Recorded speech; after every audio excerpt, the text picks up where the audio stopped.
بسم الله الرحمن الرحيم، والصلاة والسلام على أشرف المرسلين عليه أفضل الصلاة والسلام. النهاردة هنعمل أكلة جميلة ديت، سريعة جدا جدا، مش بتاخد وقت خالص. وتعالوا نشوف مكوناتها ايه هنعملها ازاي.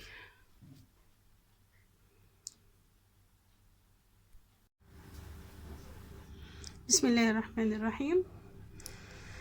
السلام عليكم ورحمة الله وبركاته. ابتدي. بسم الله والصلاة والسلام على رسول الله. النهاردة هنعمل أسرع أكلة. عندي صينية فيها حبة مكونات كده عندي فلفل ألوان وبطاطس. دي بطاطس مسلوقة نص سلقة اهي، وحطيت عليهم حبة ملح وفلفل ومعلقة زبدة اهيت، وهنحط عليهم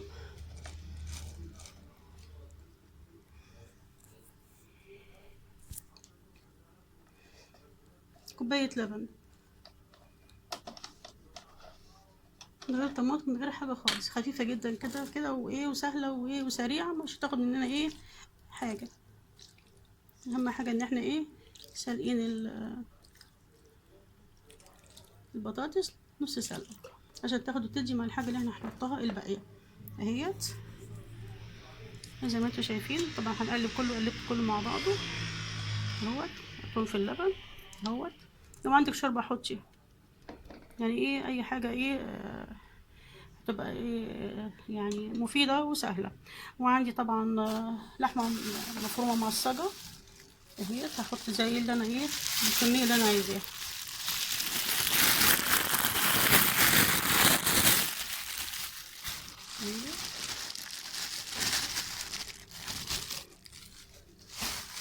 اهي. انا طبعا مولعة الفرن على درجة حرارة 180 لان كل حاجة عندي مستوية اهي. هحطها فوق المكونات بتاعتنا دي اهي زي ما انتوا شايفين كده.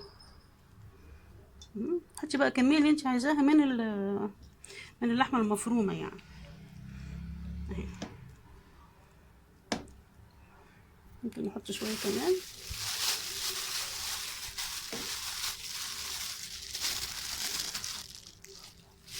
اهوت. ممكن ربع كيلو لحمة يكفي الوجبة دي، تكفي عيلة يعني اهي زي ما انتوا شايفين كده اهوت. وهنحط عليها الجبنة. انا عندي الجبنة الموزاريلا شرايح يعني كلها كتل فوق بعضها، فانا هقطعها كده زي ما انتوا شايفين اهيت، وهحطها على الوش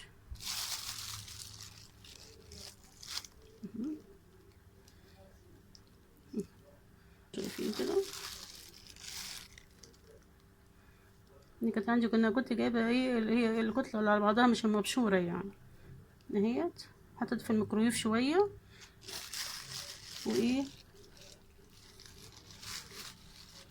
وهحط على على الوش الجبنه اهي زي ما انتوا شايفين كده اهيت. عايزين بقى تزودوا وتكتروا تعملوا اللي انتوا عايزينه فيها اعملوه اهيت، يعني الكميه اللي عندكم المتاحه ليكوا. عايزه تحطي جبنه رومي حطي، مبشوره قطع كده زي ما انت عايزه برضو حطي، يعني كل ده اختياري، او يعني الحاجات المتاحه ليكي في قلب في قلب البيت كله بينفع وبيدي طعم جميل جدا جدا للطبق اللي انت بتعمليه اهو.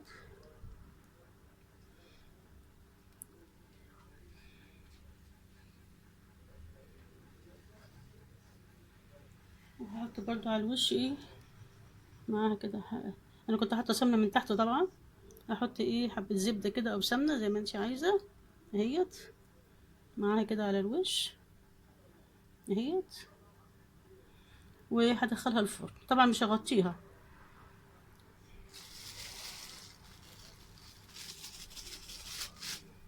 لان هي كلها مستويه اصلا، يعني اللحمه متعصجه جاهزه. طبعا احنا عارفين بس بنعصج اللحمه ازاي. بنحط اللحمه تتشوح الاول في حته زبده او بدهنتها بحالها من غير ما نحط لها اي حاجه، وبعدين بنبشر بصله ونحطها عليها ونقلبها مع بعض لغايه ما تبتدي تستوي، ونروح طافيين عليها، ونحط عليها ملح وفلفل. وعايزه تحطي 7 بهارات حطي، عايزه تحطي معلقه قرفه حطي. دي حاجات كلها باختيارك انت والمتوفر عندك في قلب البيت. اهو دي كده هدخلها في الفرن على حراره 180 او 200، وبس تاخد وتدي مع بعضها. واروح مولعه الشوايه، الوش بتاعها يحمر، ولما تطلع هوريها لكم.